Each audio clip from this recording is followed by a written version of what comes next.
What's up everybody, welcome back. So in today's video we're going to be taking a look at a really interesting double Bug-Water team comp, basically featuring Araquanid and Golisopod in the Open Great League. Now this is a team comp that I'm pretty sure some of you might have already tried out, but I've been wanting to try this team out ever since Golisopod came out. And for this team I'm going to be using G-Fisk on the lead for obvious reasons. I mean, G-Fisk and Bug-Water types basically cover up perfectly for each other's weaknesses. And also I'm going to be running Waterfall as the fast move on Golisopod and also running Aqua Jet as one of its charge moves. Obviously, this is not the standard recommended PvP poke moveset, but the reason I'm running this is because I want that harder hitting neutral coverage, because I'm going to be using Golisopod as the safe swap to kind of bait out the steel types and also probably some flyers, just especially against Pokemon like Skarmory, G-Fisk, Registeel, etc. Waterfall is going to really help. So there's some really fun battles in here, and let's get straight into it. So moving on to the first battle here, we have a G-Fisk into a Bastiodon, the best matchup that you can hope for. They make a switcher that is Sableye. I don't have a hard counter to a Sableye, so I'm going to stay in,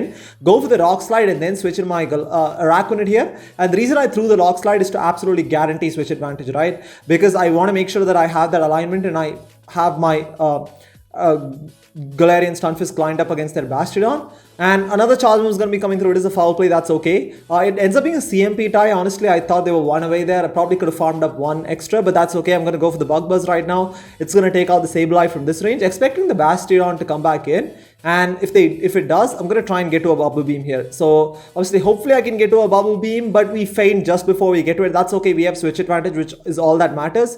And they have a Medicham in the back. As you can see, switch advantage was absolutely critical in this matchup, because now we can line up the Golisopod against the Medicham. This is just going to be an Ice Punch because it was too soon to be a Psychic. The only neutral move that Medicham can go for in this matchup is going to be Psychic. But as you can see, these Waterfalls are really adding up, and I go for the X-Scissor here. Those counters are also adding up. I mean, even though resisted, obviously, Golisopod isn't as much of a tank as the Araquanid is, but that's okay. I'm going to shield up this time. Luckily, we correctly shield the Psychic. And now I can go for the X-Scissor right now.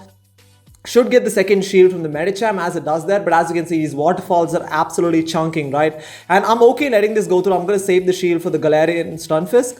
And yeah, I'm just going to come in my G-Fisk here and hopefully get to a Rock Slide, but they make an immediate switch into the Bastiodon. And I'm going to shield this up because Flame Charge, Flamethrower, I should say, is going to be the hardest hitting move that's probably left in the game, which they can use against my G-Fisk. I'm going to overfarm and build up to almost 100 energy and then go for the Earthquake right now. This will easily one-shot the Bastiodon, obviously doing super effective damage. Obviously, there was a little bit of lag there. I was worried about the third shield glitch, but luckily it connects. And at this point, I thought they force closed the app, but as you can see, they're still in it. They're doing some counters there. But anyways, we get to an Earthquake. Even a Rock Slide might have KO'd from that range, but I just decided to go for the Earthquake just to be safe. And that's going to take out the Medicham there. So moving on to the next one here, we have a Galarian Stunfisk into a Mirror. So honestly, I mean, I have no choice but to stay in because my G-Fisk is the best response to their G-Fisk.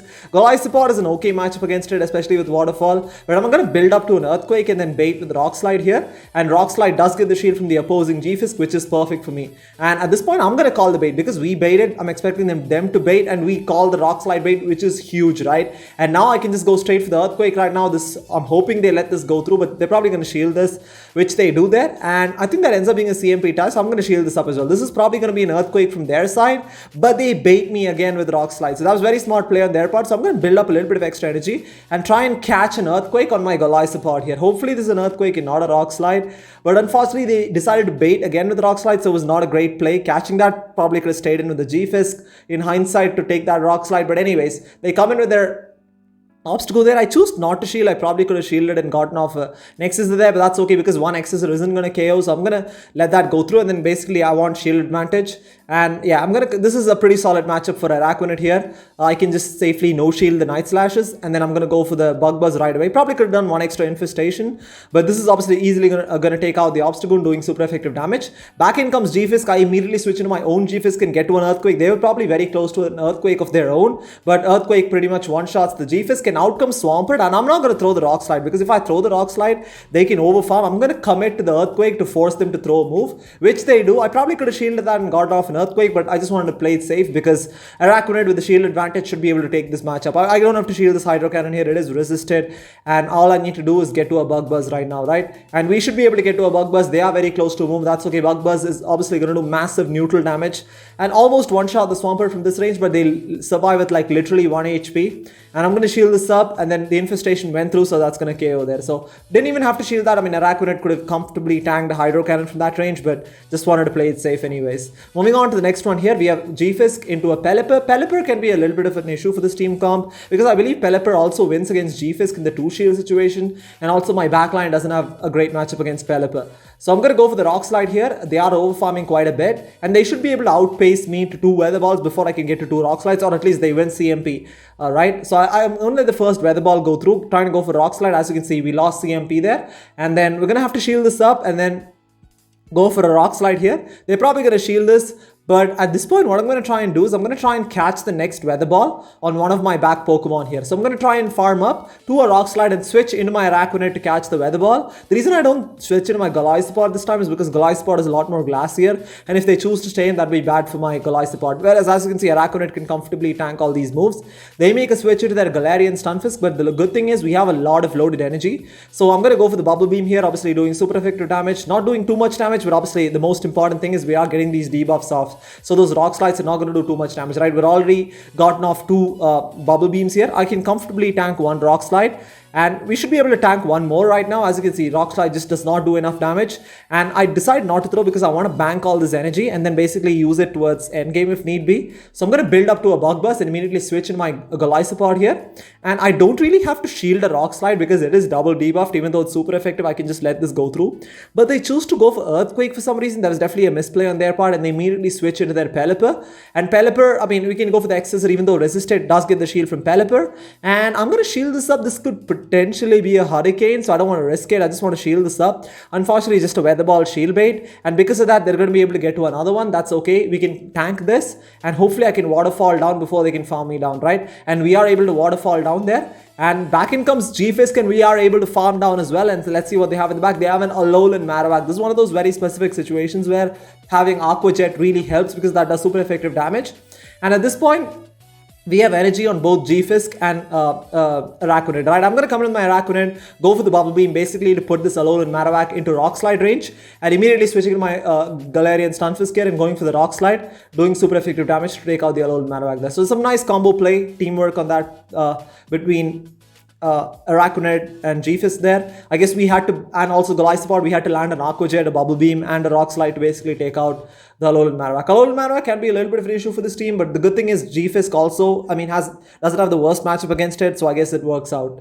Moving on to the next one here, we have a Talonflame. Once again, Talonflame is another tricky Pokemon to deal with this team comp, but I'm going to look to sort of build up a little bit of extra energy and then throw the Rock Slide here. This is obviously definitely going to get the shield from the Talonflame, and immediately switching to my Golisopod, and as you can see, these Waterfalls are absolutely adding up against this Talonflame. They are choosing to stay in. This could be a Brave Bird. I'm going to respect that. It's just a Flame Charge. That's okay. And now they make a switch into their Registeel. Now, this is one of those matchups where obviously having Waterfall and Aqua Jet really helps, because instead of getting completely walled, you're at least going to be able to hit for neutral, right? But this is not a great matchup. I mean, not a great situation to be in. I can't shield this. I'm going to let this go through. But they're running Flash Cannon, which is huge, right? If they're running Flash Cannon and Focus Blast, that means that Golisopod and Araquanid completely walled Registeel. Not sure why they're not running Zap Cannon. Probably understandable. Probably at this ELO range, people might not have access to elite charge TMs to build a Zap Cannon Registeel, but that's okay. I'm going to come with my G-Fisk. This puts the Registeel into perfect Mud Shot farm down range for me. And then back in comes Talonflame right now. I'm going to shield this up because Flame Charge would do quite a bit of damage. And I should be able to get to 2 Rock Slides before they can get to another move. They actually come in with their Swampert. I immediately switch in my Araquanid here. And even with a slight energy disadvantage and also shield disadvantage, this is a pretty solid matchup for Araquanid here. Even if they're running Sludge Wave, which does quite a bit of damage, it's okay, especially with Infestation. I'm going to be able to spam these Bug Buzzes, right? I'm going to go for the Bug Buzz. I don't go for the Bubble Beam bait, just in case they don't shield, but they shield that. That's okay. That's unfortunate. But at this point, we get the Infestation through, so we are at a Bug Buzz right now. Hopefully, we can survive a Sludge Wave, which we do. Araquanid is an absolute monster. This thing is such a tank, and also mine is a pretty highly ranked one. Both Golisopod and Araquanid are pretty highly ranked, which is nice. But anyways, it ends up being a double KO there. I can just cover it with my G-Fisk. I throw an alignment, that doesn't matter because one Rock Slide is easily going to take out the Talonflame from this range. So We are 4-0 in the set, and as you can see, this team is honestly pretty strong. It is a really strong ABB line. Unlike some of the other meme teams I've been showcasing in my previous videos, this is actually a pretty solid team comp. So we have a Mew on the lead, kind of a tricky spot. I try to catch the Surf on my Golisopod. Unfortunately, they don't throw right away. So this could be a wild charge, so I'm going to respect that and shield this. It is the wild charge. And now they make a switch into their Alolan Ninetales. Now, there's another matchup where obviously having Waterfall helps because, against Fairy types especially, because you're at least going to be able to hit for neutral. They shield the Aqua Jet, which is really interesting, and that's good for me because that wouldn't have done too much damage. I'm going to let this go through. Probably going to be a Dazzling Gleam here. Pretty much one-shots the Golisopod. Golisopod definitely not the tankiest Pokemon around. And I'm going to overfarm as much as I can and go for the Rock Slide. Hopefully this Rock Slide KOs because they're very close to Weather Ball. Unfortunately, it doesn't KO. They survive with like very minimum HP and they're able to get off a Weather Ball here. That is okay by me. I'm just going to let this go through and fully farm down the Alolan Ninetales. So yeah, the A9 goes down, and it's going to be interesting to see what they come in with, right? They actually come back with their Mew. I'm going to bait with the Rock Slide here, expecting them to shield this. And if they do, I'm going to try and catch a Surf once again on my Araquanid. Unfortunately, I don't time it correctly, so this could be a wild charge, but ends up being a Surf. So they probably clicked on Surf right away, so definitely not a good shield on my part because now they're going to be able to get to a wild charge here. It is going to do super effective damage, but the good thing is Araquanid is an absolute tank, right? And I'm going to overfarm as much as I can. These infestations are really adding up because of that wild charge debuff, and I'm going to go for the Bubble Beam here. Bubble Beam will take out the Mew from this range, and they have a Kanto Sand Slash in the back. I overfarm a little bit too much, and they get to a move, but we survive the Night Slash. Araquanid, an absolute monster once again, surviving with like very minimum HP. I choose to go for Bubble Beam because we have energy on Sand Slash anyway, on G-Fisk I should say. I can just go for Bubble Beam just to make sure that, we don't take too much damage from their moves anyway. So I go for the second Bubble Beam here. We do lag a little bit. I think they force closed the app at this point. I'm not sure what happened there, but we had the game for the most part because I'm going to be able to come in with my G-Fisk and go for the Earthquake here. Earthquake is obviously going to do massive neutral damage and take out this Kanto Sand Slash there. So yeah, a little bit of lag, but we take it out. Kanto Sand Slash, definitely an interesting pick. I mean, I saw quite a few of those in the Kanto Cup, but definitely an interesting pick as far as Open Great League is concerned there. So we finished with the 5-0 set. Yes, granted, these are just some ace rank battles, but I do believe this team has a lot of play. I'm looking forward to using this team a lot more in the future, in the season as well. And yeah, it's a really solid ABB line that I would highly recommend everyone using as well. So anyways, guys, thank you so much for watching. Please hit that like button and subscribe if you haven't already if you want to. And I'll see you next time.